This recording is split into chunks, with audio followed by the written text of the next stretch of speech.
Hello guys, ఇప్పుడు మీరు చూస్తున్నారు కెనడాలో ఉన్న టెంపుల్. సో ఈ టెంపుల్ పేరు ఏంటంటే లక్ష్మీ నరసింహస్వామి మాట. సో లక్ష్మీ నరసింహస్వామిలోనే మనకు అన్ని టెంపుల్స్ ఉన్నాయి. ఒకటి ఇక్కడ గణేశుడిని చూస్తున్నాం మనం. చూడండి ఎంత చక్కగా ఫోకస్ లైట్స్ పెట్టారు. సో ఇక్కడేమో శివుడు పార్వతి మాట. చూడండి చక్కగా డోలా అన్నీ కనిపిస్తాయి. సో ఇక్కడ ఉన్నది నరసింహస్వామి. సో నరసింహస్వామి, లక్ష్మీ నరసింహస్వామి పక్కన వెనకాల మనకు కనిపిస్తుంది. చూడండి నరసింహస్వామి, లక్ష్మీదేవి. సో ఎంత క్యూట్గా ఉన్నారు విగ్రహాలు అయితే.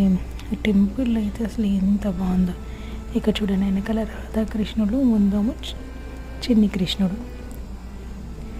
ఇక్కడ చూసి మీరు సీతారామ లక్ష్మణ హనుమాన్ నలుగురు ఉన్నారండి. చూడండి సీతారాముల వారు కూడా ఉన్నారు. ఇక్కడ ప్రతి విగ్రహానికి ముందు చిన్న చిన్న విగ్రహాలు పెట్టారు. సో లక్ష్మీదేవి, గణేశుడి అన్నీ. సో ఇక్కడ ఒక లైట్ కూడా, దీపం కూడా వెలిగించారు అన్నమాట. చాలా బాగుంది. ఇక్కడైతే పక్కనే మనకి శివలింగం కూడా ఉంది. నందీశ్వరుడు, ఒక గంట, చాలా పెద్ద హాల్. చాలా చాలా బాగుంది టెంపుల్ అయితే.